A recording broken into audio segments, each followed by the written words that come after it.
नमस्कार विद्यार्थी मित्रांनो, चला तर कान्हा एज्युकेशनमध्ये आपल्या सर्वांचे स्वागत आहे. चलो भाई, देखो अब मैं क्या करता हूँ. तर आज आपण काही MCQ क्वेश्चनवर डिस्कस करणार आहोत. तर चला सुरुवात करूया.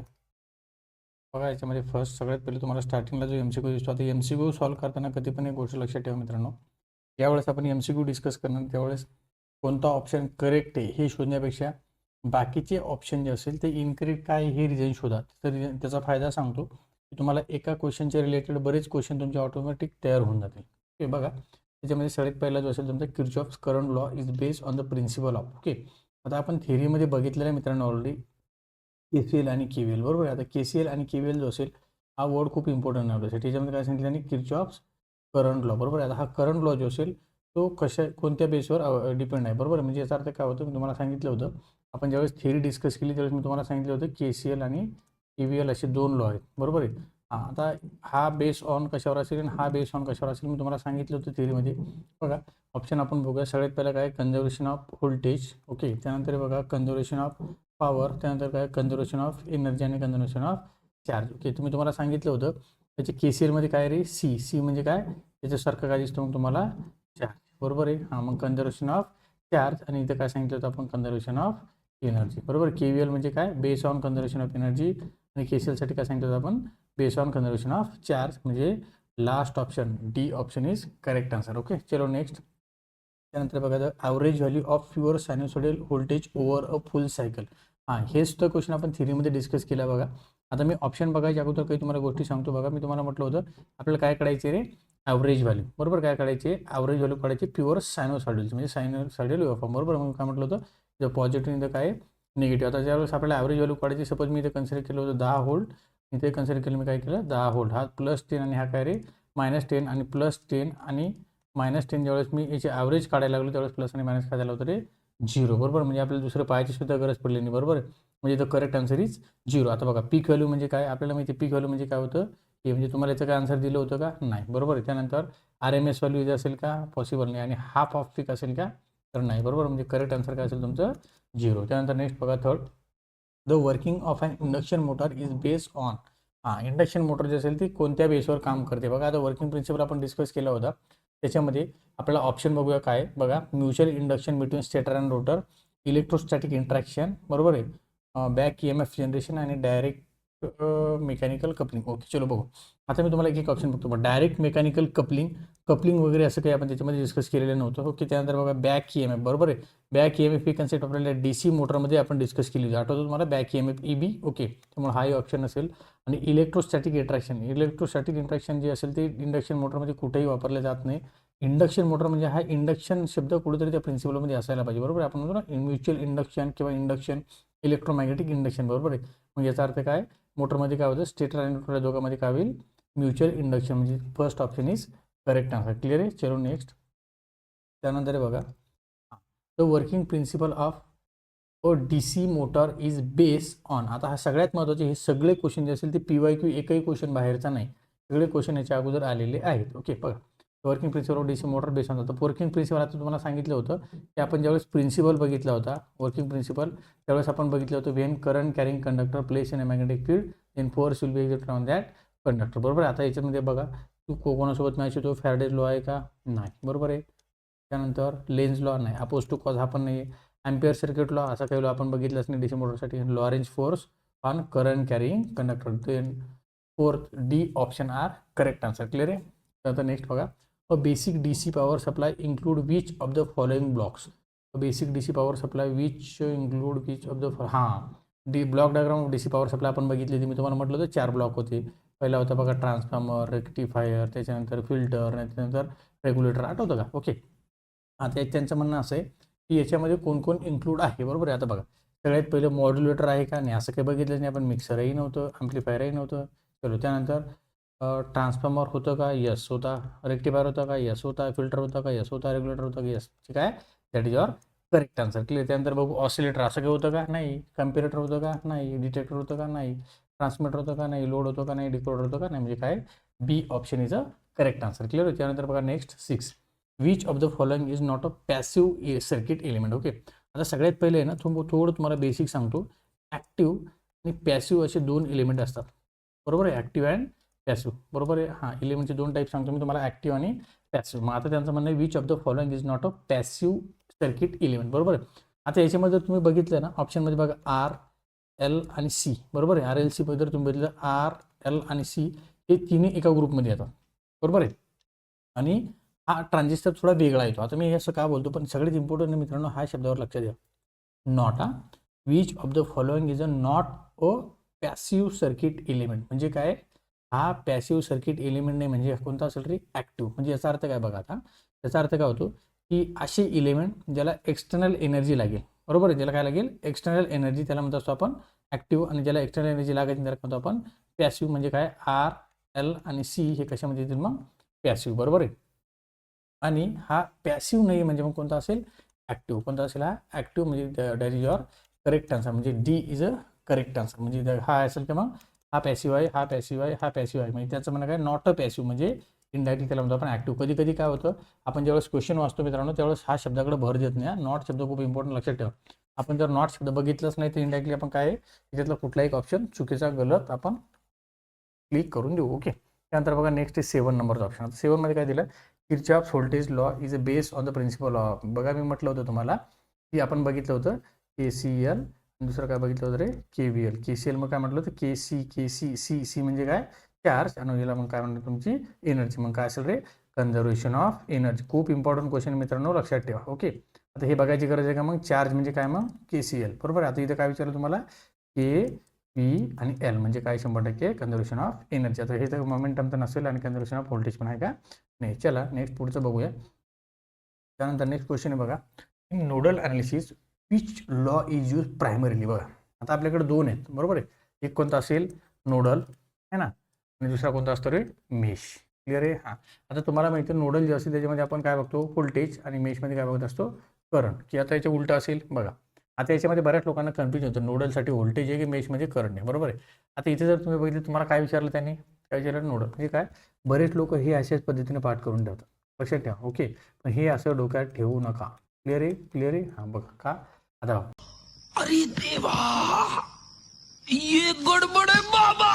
मी तुम्हाला म्हटलं होतं नोडल अनालिसिस. काय म्हटलं तुम्हाला, नोडल. आता एक लक्षात ठेवायचं, नोडल अनालिसिस म्हणजे काय, नोड आठवायचे. काय आठवायचे रे, नोड किंवा आपण जंक्शन आठवतो. मी तुम्हाला एक ट्रिक सांगतो, काय सांगायची, नोड किंवा एक जंक्शन आठवायचे. आता इथं जर तुम्ही बघितलं जंक्शन जे असेल त्याच्याकडे काय आहे, मग जंक्शन जर असेल तर काय, येणारे लोक असतील, येणारे जाणारे लोक असतील. म्हणजे that is called as current. That is called as current. म्हणजे हा लॉ कोणासाठी वापरतो मग आपण, किर्चॉफ्स करंट लॉ. कायसाठी वापरतो आपण मग, किर्चॉफ्स करंट लॉ. बरोबर. नोडल ओम्स लॉ वापरतो का, नाही, प्रायमरीली म्हणतोय. नंतर मग आपण याला वापरू शकतो. सगळ्यात प्रथम लक्षात ठेवा, नोडल अनालिसिस जे असेल ते सगळ्यात पहिले स्टार्टिंगला आपण काय वापरतो तर KCL. मग नंतर आपण त्याच्यामध्ये ओम्स लॉ किंवा किर्चॉफ KVL वगैरे वापरू शकतो. लक्षात ठेवा, हा KV पण नाही आहे आणि हा सुद्धा नाही. लक्षात आलं. त्यानंतर बघा नेक्स्ट, हा क्वेश्चन खूप इम्पॉर्टंट आहे. आता मे बी तुम्हाला याच्यानंतर दुसरा क्वेश्चन कसा येऊ शकतो बघा, इथं नोडल जे असेल याच्याऐवजी काय येईल रे मग, मेश. बरोबर. त्याचं करेक्ट आन्सर काय असायला पाहिजे मग, KVL. लक्षात ठेवा, लक्षात ठेवा. मी तुम्हाला काय म्हणतोय, इथे जर तुम्ही बघितलं KVL म्हणजे सपोज एखादी अशी लूप काढली. बरोबर आहे. त्या लूपमध्ये जर तुम्ही काय काढणार, त्याचा व्होल्टेज म्हणजे काय, KVL. मग नंतर तुम्ही KCL वगैरे त्याला वापरू शकता. प्रायमरी त्याला असेल नोडलसाठी KCL आणि मेशसाठी काय असेल रे, KVL. पक्का लक्षात ठेवा, मे बी तसा एक क्वेश्चन येऊ शकतो. नंतर नेक्स्ट बघा, reactive power is a major in. Reactive power, हां आठवा, तुम्हाला म्हटलं होतं ना, PQ आणि S. बरोबर आहे. ॲक्टिव्ह पॉवर, रिॲक्टिव्ह पॉवर आणि ॲपरंट पॉवर म्हटलं होतं ना मी, जनरेट केली 100 वॅट. बरोबर आहे. त्यानंतर आपण 98 पोहोचली किंवा 97 पोहोचली, 2 गायब झाली, आठवतं.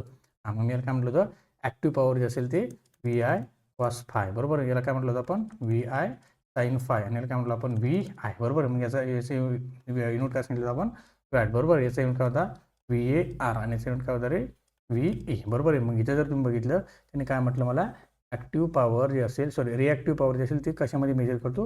बघा इथं कोणता ऑप्शन, वॅट आहे का, वॅट आहे का, म्हणजे आपली वॅट नाहीच आहे ना, कारण ही पॉवर रिॲक्टिव्ह विचारली त्यांनी. काही ऑप्शन गेला, म्हणजे कोणता ऑप्शन कनेक्ट तुमचा, EAR. कारण आपल्याला माहिती वॅट कोणती पॉवर मोजतो आपण, ॲक्टिव्ह पॉवर. ओम्सचं काही प्रश्नच येत नाही, व्होल्टचं काही प्रश्नच येत नाही. क्लिअर आहे. That is your correct answer. त्यानंतर बघा नेक्स्ट, मी काय सांगतो तुम्हाला, प्रत्येक ऑप्शन व्यवस्थित क्लिक चेक करा, जेणेकरून तुम्हाला बाकीचे क्वेश्चन प्रिपेअर होतील. कारण आपल्याला माहिती आहे वॅट कशाला मोजतो मग आपण, पॉवर. बरोबर आहे. व्होल्ट म्हणजे व्होल्टेजसाठी, ओहम म्हणजे रेजिस्टन्ससाठी. म्हणजे इंडिरेक्टली 3-4 क्वेश्चन तुमचे ॲट अ टाइम तयार होतील. बरोबर. नेक्स्ट बघा, the main difference between a generator and a motor is.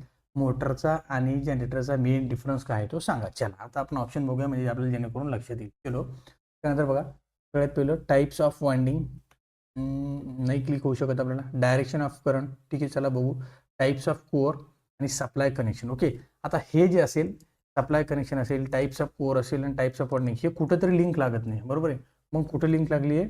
Direction of current. आठवा मी तुम्हाला म्हटलं होतं फ्लेमिंग राईट हँड रूल, बरोबर आहे ना. फ्लेमिंग राईट हँड रूल आणि दुसरा होता फ्लेमिंग लेफ्ट हँड रूल. आठवतं का? FLHR. फ्लेमिंग लेफ्ट हँड आणि राईट हँड. हलका हात भारी हात. भारी म्हणजे काय? जनरेटर. हलका म्हणजे काय? मोटर. आठवतं का? That is called as direction of current. Clear आहे? कळालं? ओके, मग काय डिफरन्स जो असेल तो मेन काय? The B is a correct option. Okay, त्यानंतर बघा 11 which motor works on the principle of rotating magnetic field. मी तुम्हाला थेअरी जर तुम्ही व्यवस्थित बघितली मित्रांनो, ती व्हिडिओ म्हणून आवर्जून बघा. तर तुम्ही व्हिडिओ बघितला तर तुम्हाला कुठलाही क्वेश्चन अजिबात टॅकल करायला जड जाणार नाही. Okay, which motor works on the principle of rotating magnetic field म्हणजे काय? RMF. म्हणजे याचा अर्थ कुठंतरी इंडक्शन सोबत याचा लिंक असायला पाहिजे. बघू, DC मोटर, बरोबर आहे. DC मोटरमध्ये RMFचा वगैरे काही प्रश्न येतो का? म्हणजे त्यासोबत काही बघितले आपण लिंक नाही. ओके, त्यानंतर स्टेपर मोटर तर नाहीच आहे. ओके, सर्वो मोटर नाही. म्हणजे कोणतं असेल मग? Induction motor. कोणतं असेल रे? Induction motor. कारण आपण DC मोटरचा प्रिन्सिपल आता ऑलरेडी बघितला. स्टेपर मोटर आणि सर्वो मोटर आपण डिस्कस केलीच नाही, बरोबर. त्यानंतर कोणती असेल मग? Induction motor. That is your correct answer. चलो next. In a single phase transformer the core is laminated. आठवतं का तुम्हाला? आपण म्हटलं होतं कोअर सिलिकॉन स्टीलची कोअर वापरा, बरोबर. त्यानंतर लॅमिनेटेड कोअर वापरा. आपण लॅमिनेशन करण्यासाठी बघितलं होतं, त्याच्यामध्ये इन्सुलेशन वगैरे हा सगळं बघितलं, बरोबर. सिलिकॉन स्टीलचं का वापरा? कारण हिस्टेरिसिस लॉस कमी होतो. लॅमिनेटेड का वापरा? एडी करंट लॉस कमी होतो, बरोबर. बघूया रिड्यूस कॉपर लॉस, बरोबर. पहिला ऑप्शन काय? Reduce copper loss. असं काही नव्हतं. Increase eddy current. अभि इन्क्रीज करायचं का? इन्क्रीज करून नुकसान करून घेणार का आपण? नाही, हे ऑप्शन असू शकत नाही. मग काय? Reduce eddy current loss. That is your correct answer. आणि स्ट्रेंथेन द कोअर आता नाहीच आहे. ओके, क्लिअर आहे? कळालं? चलो नेक्स्ट. त्यानंतर बघा नेक्स्ट ऑप्शन आहे तुमचा the output frequency of the full wave rectifier. हां बघा, आता आपण त्याच्यामध्ये ना रेक्टिफायरमध्ये बघितलं होतं बघा, हाफ वेव्ह म्हणजे काय? पॉझिटिव्ह अपसायकल आउटपुट आलं, यस सर. निगेटिव्हला नाही आलं, पॉझिटिव्हला परत आलं, निगेटिव्हला नाही आलं, पॉझिटिव्हला परत आलं. अशा प्रकारे आपण ही एक वेव्हफॉर्म बघितली होती. दॅट इज युअर पल्सिटिंग वेव्हफॉर्म, बरोबर आहे. पण ही जी असेल ती डिसकंटिन्युअस वेव्हफॉर्म म्हणजे कंटिन्युअस आहे का? नाही, बरोबर आहे. मग आता ही झाली समजा तुमची हाफ वेव्हची. आता आपण फुल वेव्हची बघितली होती बघा. पॉझिटिव्हला आउटपुट आलं, निगेटिव्हला पण आलं, पॉझिटिव्हला पण आलं, निगेटिव्हला पण आलं, पॉझिटिव्हला आलं, बरोबर. म्हणजे याचा अर्थ काय?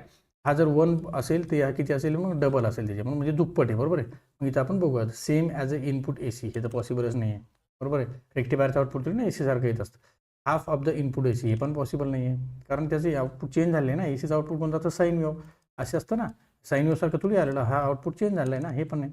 Double of the input AC, बरोबर आहे. म्हणजे काय? डबल त्याच्या आउटपुट आलेलं आहे, करेक्ट. म्हणजे that is your correct answer. Okay, आणि इथं काय असेल रे? 0 हा ऑप्शन नाहीच आहे. चल क्लिअर आहे. म्हणजे याची फ्रिक्वेन्सी असेल ती कशी असेल? डबल असेल, बरोबर आहे. म्हणजे काय? 2FI किंवा 2FS असेल. म्हणजे सप्लाय फ्रिक्वेन्सीचा कसं असेल? डबल असेल, बरोबर. म्हणजे याचा अर्थ काय लक्षात आलं? हाफ वेव्हमध्ये किती असते frequency? Same as a frequency. लक्षात ठेवा. आता क्वेश्चन कसा येऊ शकतो बघा, मी तुम्हाला जस्ट सांगतो बघा. हाफ वेव्हसाठी जर क्वेश्चन आला सेम, बरोबर आहे, त्याचा आन्सर काय येईल? Same as a supply frequency. आणि फुल वेव्हसाठी जर क्वेश्चन आला तिथे काय असेल? 2FS म्हणजे double of the supply frequency. जर आपण तुम्ही डिफरन्स बघितला असेल हाफ वेव्ह रेक्टिफायर फुल वेव्ह रेक्टिफायर, त्या डिफरन्समध्ये सगळं आपण दिलेलं आहे. तो व्हिडिओ तुम्ही बघून घ्या. बघा next. In a common emitter configuration the output taken across. आता मी तुम्हाला 3 डबे दिले होते, बरोबर आहे. 3 डब्यामध्ये मी तुम्हाला ट्रिक दिली होती. मी तुम्हाला परत सांगतो, तुम्ही जर तेवढे 3 डबे बघितले मित्रांनो, तुम्हाला कुठल्याच ट्रान्झिस्टरच्या क्वेश्चनमध्ये डाऊट येणार नाही, बरोबर आहे. आता बघा मी काय कॉमन इमिटर कॉन्फिगरेशनमध्ये घेतलं आउटपुट टेकन अक्रॉस. म्हणजे बघा आता मी काय करतो, 1 2 आणि हा 3, बरोबर आहे. याला म्हटलं होतं आपण कॉमन आणि कॉमन. म्हणजे कॉमन CB CE आणि CC, common base, common emitter आणि कॉमन कलेक्टर, बरोबर आहे. मग मी तुम्हाला म्हटलं होतं बाबा आणि चाचा, बरोबर आहे. आता इथं बाबा ऑलरेडी आली म्हणजे काय? चाचा कुठे येणार तुमच्या आउटपुटला? आम्ही इथं काय राहील तुमचा इमिटर, बरोबर आहे. आता इथे इमिटर आला म्हणजे काय? सुरुवातीला बाबा असेल, नंतर चाचा असेल. इथे चाचा आले म्हणजे काय? सुरुवातीला बाबा असेल, नंतर इथं कोण असेल? इमिटर असेल. मला वाटतं तुम्हाला ट्रिक्स कळाली असेल, तुम्ही मे बी व्हिडिओ बघितला असेल, तुम्हाला लक्षात आलं असेल.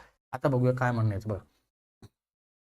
आउटपुट टेकन अक्रॉस म्हणजे आउटपुट कोणाच्या अक्रॉस तुम्हाला मिळणार आहे असं त्याचं म्हणणं आहे. बघू चला आपण आता आन्सर शोधूया काय असेल. सगळ्यात पहिला ऑप्शन त्यांनी दिला इमिटर अँड बेस, बरोबर आहे. चला आता इमिटर आणि बेस, पण तो कॉमन इमिटर मला बघू दे पहिले. कॉमन इमिटर कोणता आहे? हा वाला. हा चला याचा अभ्यास करायचा आहे आपल्याला. बघा त्यांचं म्हणणं आहे आउटपुट कोणाच्या अक्रॉस आहे? इमिटर आणि बेस. इमिटर आणि बेस नाही. कोणाची आहे, कलेक्टर आणि इमिटरची. ही आउटपुट साईड आहे आणि काय अशी इनपुट साईड आहे. आठवतं का, ही इनपुट साईड ही आउटपुट साईड म्हणजे काय, collector and emitter. That is your correct answer. Base आणि कलेक्टर आहे का, नाही. बेस आणि कलेक्टर तर नाही. बेस इकडे आणि कलेक्टर इकडे नाही. इमिटर आणि ग्राउंड आहे का, नाही. म्हणजे याचा अर्थ काय, that is your correct answer. 15 number बघा. 15 नंबरचा क्वेश्चन बघा. Which of the following is not a functional element of an instrument. आता बघा, functional element of an instrument म्हणजे याचा अर्थ काय. आता बघा, सगळ्यात पहिला ऑप्शन काय, ट्रान्सड्युसर नाही, सिग्नल कंडिशनिंग नाही, power supply yes. That is your correct answer. On data projector हा पण असू शकतो का, नाही. नॉट म्हणले इथं लक्षात ठेवा, म्हणून मी परत सांगतो, जरा क्वेश्चन व्यवस्थित वाचत जा. ओके, एक्झाममध्ये सुद्धा आपल्याकडून असंच होणार आहे. त्याच्यामुळे हे होऊ नये म्हणून हे आत्ता प्रॅक्टिस करणं खूप इम्पॉर्टंट. बरोबर आहे, लक्षात आलं. नॉट शब्दावर खूप जास्त भर द्या मित्रांनो.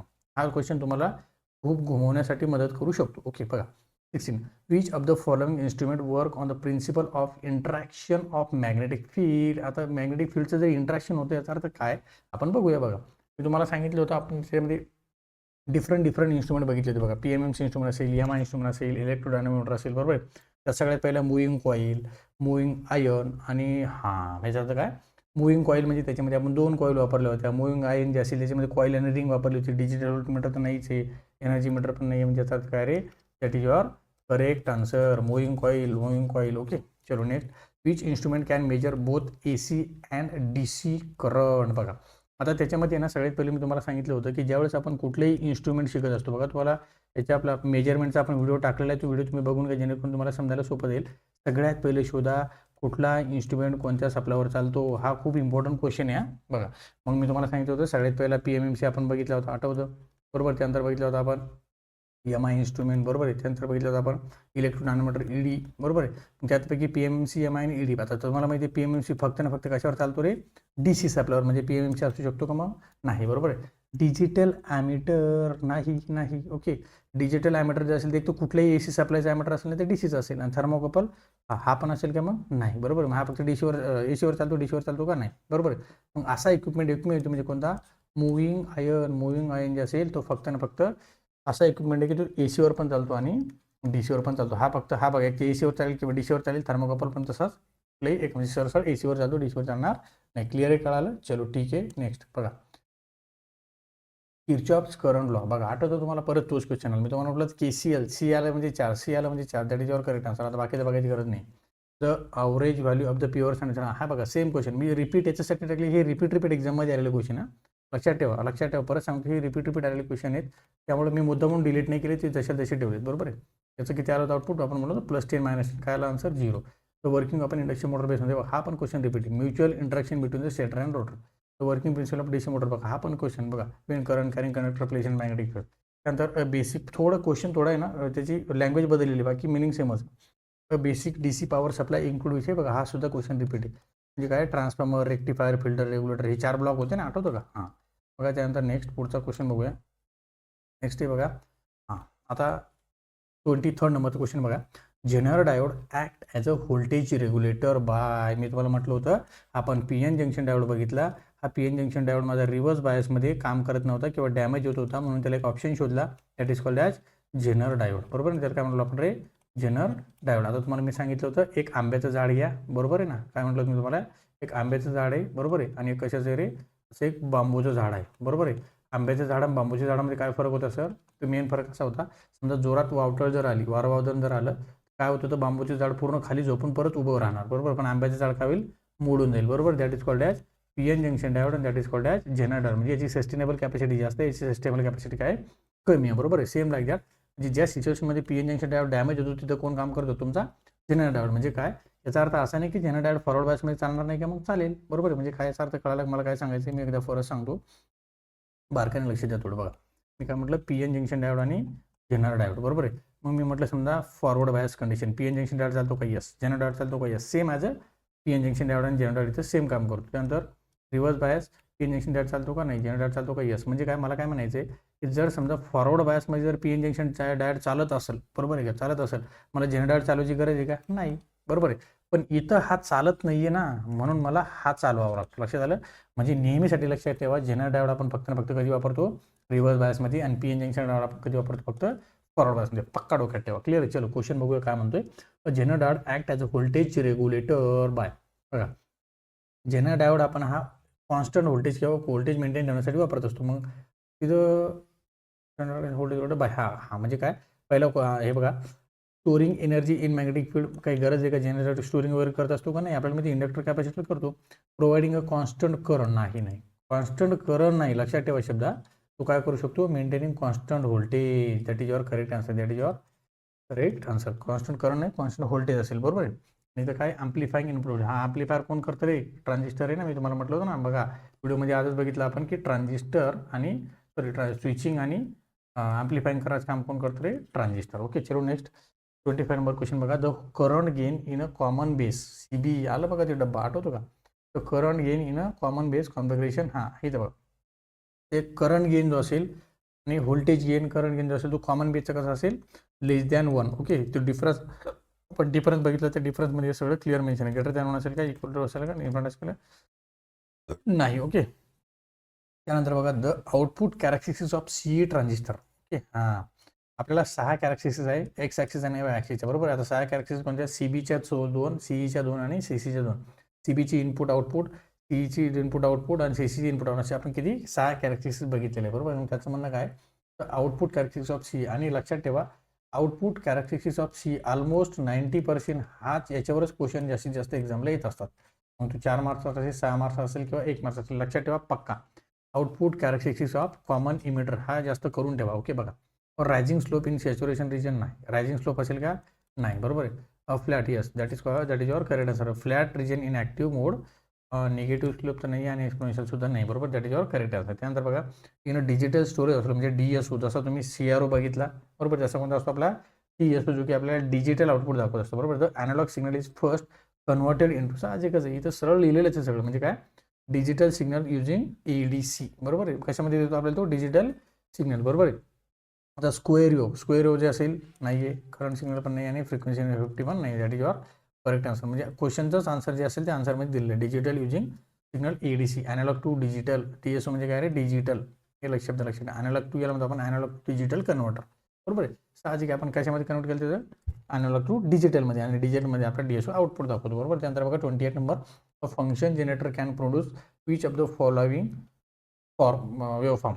फंक्शन जनरेटर कोणकोणत्या वेवफॉर्म दाखवतो साहजिकच आहे. फंक्शन जनरेटर काय साइन वेव पण दाखवतो स्क्वेअर वेव पण दाखवतो कुठलीही वेवफॉर्म दाखवतो बरोबर. मग त्याला म्हणतो आपण all of the above. Clear आहे. चलो next question. In which region does a transistor operate when use as an amplifier बरोबर आहे. हां आता आहे ना याचे थोडं कॅरेक्टरिस्टिक्स लक्षात ठेवा. ओके याचे 3 रिजन असतात. एक असेल ॲक्टिव्ह रिजन बरोबर आहे हे तुम्हाला मी थोडं शॉर्टमध्ये सांगतो. दुसरे असेल कट ऑफ रिजन मी तुम्हाला इथे शॉर्टमध्ये सगळं व्यवस्थित सांगतो परत बघा. ट्रान्झिस्टर ऑपरेट होण्याचे 3 रिजन असतात. एक असेल कट ऑफ रिजन बरोबर आहे. नंतर असेल ॲक्टिव्ह रिजन स्टार्टिंगपासून व्यवस्थित घेऊया. ॲक्टिव्ह रिजन तिसरी असते बघा सॅच्युरेशन रिजन बरोबर आहे. हां आता ब्रेकडाऊन हा ऑप्शन आपला नाही आहे तो डिलीट करून टाका. आता 3मध्ये कन्फ्युजन आहे बरोबर आहे. ट्रान्झिस्टर ऑपरेट होताना एक गोष्ट लक्षात ठेवा तो फॉरवर्ड बायसमध्ये काम कसं कधी करतो रिव्हर्स बायसमध्ये काम करतो. आता ट्रान्झिस्टरचं तुम्हाला माहिती आहे ट्रान्झिस्टरचे 3 टर्मिनल असतात बेस इमिटर आणि कलेक्टर बरोबर आहे. आता त्याच्यामध्ये 2 सिच्युएशन असतात. एक असे इनपुट साईज सपोज मी असं म्हणू शकतो एक ट्रान्झिस्टर मी ड्रॉ केला बरोबर आहे. याला म्हटलं आपण बेस याला म्हटलं आपण इमिटर याला म्हटलं सपोज आपण कलेक्टर बरोबर आहे. इथे एक व्होल्टेज सोर्स आपण कनेक्ट करणार बरोबर आणि इथे एक व्होल्टेज सोर्स आपण कनेक्ट करणार बरोबर आहे. म्हणजे याचा अर्थ काय समजा मी याला म्हटलं फॉरवर्ड बायस याला म्हटलं आपण फॉरवर्ड बायस असं म्हणू शकतो. याला म्हटलं आपण फॉरवर्ड बायस याला म्हटलं आपण रिव्हर्स बायस मी याला म्हटलं समजा रिव्हर्स बायस मी याला म्हटलं समजा फॉरवर्ड बायस मी याला काय म्हटलं दोघांना रिव्हर्स बायस बरोबर आहे. लक्षात आलं. म्हणजे याचा अर्थ काय एक तर दोन्ही जंक्शन जे असेल ते फॉरवर्ड बायस असेल बरोबर आहे किंवा दोन्ही एक फॉरवर्ड बायस एक रिव्हर्स बायस असेल एक रिव्हर्स बायस एक फॉरवर्ड बायस असेल आणि दुसऱ्याकडे असेल रिव्हर्स बायस बरोबर आहे. ज्यावेळेस दोनही रिव्हर्स बायस असतात त्यावेळेस तो कसा असेल कट ऑफ मोडमध्ये असेल. ज्यावेळेस दोनही फॉरवर्ड बायस असेल त्यावेळेस तो कसा असेल त्यावेळेस कसा असेल तो ॲक्टिव्ह रिजनमध्ये असेल. आणि ज्यावेळेस दोन्हीही सॅच्युरेशन दोन्ही कोणता असेल आता पुढचा कोणता सॅच्युरेशन रिजन बरोबर आहे. आणि सॅच्युरेशन सॉरी इथं असेल ॲक्टिव्हमध्ये बरोबर. इथं कसं असेल ॲक्टिव्हमध्ये इथं असेल तो सॅच्युरेशनमध्ये म्हणजे तो ऑन म्हणून काम करतो इथं बरोबर. इथे एक स्विच म्हणून काम करेल बरोबर आहे. आणि ॲक्टिव्हमध्ये बघा याला म्हणतो आपण ॲक्टिव्ह रिजन, याला म्हणतो आपण रिव्हर्स ॲक्टिव्ह मोड, बरोबर. याला म्हणतो ॲक्टिव्ह मोड, याला काय म्हणतो आपण रिव्हर्स ॲक्टिव्ह मोड. दोघांमध्ये तो कसं काम करेल, ॲज अ ॲम्प्लिफायर म्हणून काम करतो. म्हणजे एक फॉरवर्ड बायस कशी असेल, रिव्हर्स बायस, बरोबर. याला म्हणतो आपण ॲक्टिव्ह मोड आणि याला म्हणतो आपण रिव्हर्स ॲक्टिव्ह मोड, बरोबर. दोघांमध्ये कसं काम करतो, तो ॲम्प्लिफायर म्हणून काम करतो. दोन्ही जर फॉरवर्ड बायस असेल तिथं स्विच म्हणून काम करतो, स्विच म्हणून काम करतो. आणि स्विच म्हणजे ऑन स्विच म्हणून काम करतो. आणि दोन्ही रिव्हर्स बायस असेल तर कसा असेल, तो ऑफ स्विच म्हणून काम करतो, बरोबर. मग क्वेश्चन काय माझा, ॲम्प्लिफायर म्हणून काम करतो, तर मग कोणत्या ॲक्टिव्हमध्ये, बरोबर. म्हणजे इथं काय करतो, तो इथं ऑन स्विच म्हणून काम करतो, इथं काय करतो रे, ऑफ स्विच म्हणून काम करतो. म्हणजे हे दोन्ही ऑप्शन नाही आहे, हा तर नाहीच आहे, बरोबर. म्हणजे that is your correct answer, active. Clear आहे. त्यानंतर बघा कॅपॅसिटर इन अ सर्किट. हा क्वेश्चन खूप इंटरेस्टेड आहे, खूप मजेशीर आहे. त्यावर आपण ऑलरेडी डिस्कस केलेलं होतं. चला तर आता तरी एकदा परत त्याच्यावर डिस्कस करूया. बघा कॅपॅसिटर आणि इंडक्टर मी तुम्हाला सांगितलं होतं एल आणि सी, म्हणून म्हणतो रामू लालू शालू बघून घ्या. रामू लालू शालू बघितला, 3 इडियट्स बघितला, तुम्हाला या अडचणी येणार नाही. बघा हा व्हिडिओ बघितला, सॉरी हा क्वेश्चन बघितल्या तुमच्या लक्षात आलं पाहिजे. मला इंडक्टरचा सिम्बॉल जो दिसतो आणि हा कॅपॅसिटरचा सिम्बॉल दिसतो, अशा प्रकारे दिसतो, बरोबर आहे. आता महत्त्वाचं त्यांनी काय सांगितलं, कॅपॅसिटर इन अ सर्किट. आता इथं प्रत्येक याच्यात बघा AC DC AC DC दिलं, म्हणजे मी काय करतो याच्यासोबत कम्पेअर करणं. मला माहिती आहे ACचा सिम्बॉल असा आहे सर, मला माहिती आहे DCचा सिम्बॉल असा आहे सर, बरोबर आहे. हा मग छोटा वाढ. आता काय करू आपण, इंडक्टर त्याच्यासोबत कुठे मॅच होतो का बघूया. नाही सर, कुठंच मॅच होत नाही. कॅपॅसिटरचा मॅच होतो का बघूया. यस, इथं होत नाही आहे, पण सर कॅपॅसिटर इथं मॅच होतो. म्हणजे काय म्हणू शकतो मी, कॅपॅसिटरचा सिम्बॉल आणि DC सप्लाय सिम्बॉल सारखा आहे. सारखा आहे म्हणजे हे काय, दोघं आपले माणसं आहेत, हे आपापले एकमेकाला साथ देणारे माणसं आहे, बरोबर आहे. हां, मग तसं असतं का, नाही, बिलकुल नाही, बरोबर आहे. आपल्याला माहिती आहे म्हणजे दोघं सारखे दिसतात ना, मग आपल्याला माहिती आहे आपलेच लोक आपल्याला साथ देत नाही, बरोबर. आपले लोक आपल्याला साथ देतात करे नाही, म्हणून काय त्याला हा अपोज करणार. म्हणजे 100% सांगू शकतो सर मी की हा DCला काय करणार, DCला काय करणार, ब्लॉक करणार, बरोबर. मग DCला जर हा ब्लॉक करत असेल सर, तर मी ACला काय करणार, आलो. मग इकडं उलटं घ्यायचं, मग हा काय करणार सर, DCला लो करणार आणि हा काय करणार, ACला काय करणार सर, ब्लॉक करणार. सिंपल झालं. फक्त एवढी एक ट्रिक लक्षात ठेवा, DC सप्लाय हा कॅपॅसिटर सारखा दिसतो. आपलेच लोक आपल्याला कधी साथ देत नाही, म्हणून कॅपॅसिटर हा DCला ब्लॉक करणार. मग कुठं आहे का बघा रे, बघा रे DCला ब्लॉक बोथ AC आणि DC. नाही, याला आलो करतो ना, हा ऑप्शन नाही आहे. पासेस बोथ नाही आहे. पासेस DC नाही आणि पासेस AC आणि block AC. That is your correct answer. हा क्वेश्चन बऱ्याच वेळेस आलेला आहे मित्रांनो, खूप इम्पॉर्टंट आहे, थोडं लक्ष द्या. ओके, क्लिअर आहे. चला नेक्स्ट क्वेश्चन. त्यानंतर बघा नेक्स्ट क्वेश्चन आहे बघा, in a PN junction diode current conduction in a forward bias is mainly due to. म्हणजे याच्यात करंट कोणामुळे फ्लो होतो, बरोबर आहे. आता फक्त इलेक्ट्रॉन्समुळे होतो का रे, नाही. होल्समुळे होतो का फक्त, नाही. तो कोणामुळे होतो, both electrons and holes. That is your correct answer. Majority carriers only नाही, याच्यामुळे सुद्धा नाही. म्हणजे कसं त्याच्यामध्ये दोघांचाही सुद्धा वाटा असतो. क्लिअर आहे, कळालं. आपण ऑलरेडी डिस्कस केलेलं आहे. बघा in a DC power supply the function of a rectifier. बघा किती सोपं आहे, क्लिअर आहे. आता रेक्टिफायरचं काम आपल्याला माहिती आहे काय, AC टू DC. आता एक लक्षात ठेवा, कधी काय होतं, तुम्हाला इथे सिंपल दिलं AC टू DC आहे, पण कधी सेकंड ऑप्शन काय करते माहिती आहे की AC टू पल्सेटिंग DC. मग क्लिक कशाला करणार तुम्ही, पल्सेटिंग DCला. DC टू AC तर नाहीच, DC टू AC म्हणजे रेग्युलेटर म्हणजे काय, that is your correct answer. Okay, कारण DC टू AC कोण असतं रे, इन्व्हर्टर, बरोबर आहे. आणि कन्वर्ट DC टू DC हा चॉपर. हे बघा, याला काय म्हणतो आपण, इन्व्हर्टर. याला काय म्हणतो आपण, चॉपर. आणि रेग्युलेटर व्होल्टेज हा जनरेटरचं काम आहे, ते सोडून द्या. ओके, चलो, हा रेग्युलेटरचं काम असतं, म्हणजे हा तर नाहीच. नंतर बघा in a general diode voltage regulator the output voltage. बरं बघा, हा क्वेश्चन सेम रिपीट आला बघा. Varies with input voltage. नाही, व्हॅरीज होऊ शकत नाही. Remain constant. हे काय, रिमेन कॉन्स्टंट, पण काय रे, व्होल्टेज लक्षात ठेवा, करंट दिला तर ते यायचं नाही, ऑलवेज इक्वल टू नाही. आणि depend on the load current. नाही. ओके, म्हणजे काय, that is your correct answer. Clear आहे. त्यानंतर बघा in NPN transistor the majority charge carrier in a base are. Okay, आता NPN मध्ये जर तुम्ही बघितलं, okay, in NPN transistor the majority charge carrier in the base are electrons, holes, both electrons. आता NPN तुम्हाला आठवतो का बघा, NP आणि N. मी तुम्हाला म्हटलं होतं NN लक्षात ठेवा, इथं हा काय वेगळा आहे, बरोबर आहे. इथं काय, हा वेगळा आहे. आता मी तुम्हाला काय म्हटलं होतं, majority charge carrier in a base on, म्हणजे सरळ तुमचं P जो असेल याच्यामध्ये काय जास्त असतं रे, होल जास्त असतं. मी इथं कुठं टार्गेट आहे का, holes. That is your correct answer, बरोबर. हा ऑप्शन नाही आहे, हा ऑप्शन नाही आहे, हा क्लिअर आहे. तर नेक्स्ट बघा, त्यानंतर बघा the DC load line of a transistor amplifier circuit. हा DC लोड लाईन जी असेल ती ऑपरेटिंग पॉईंटसाठी काम करत असेल, लक्षात ठेवा.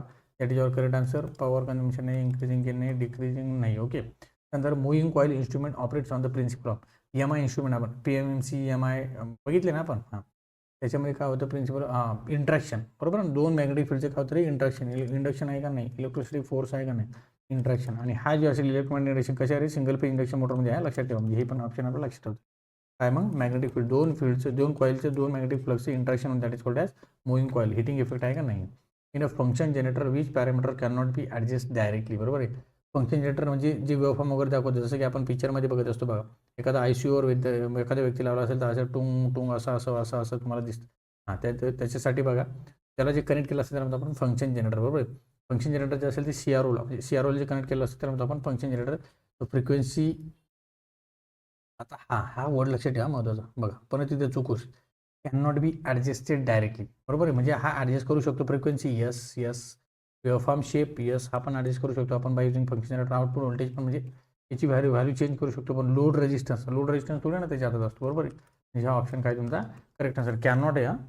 कॅन जर असतं तर वेगळे आन्सर. कॅन नॉटचा आन्सर वेगळे. लक्षात नॉट कॅन नॉट असे शब्द लक्षात ठेवा. ओके चलो नेक्स्ट.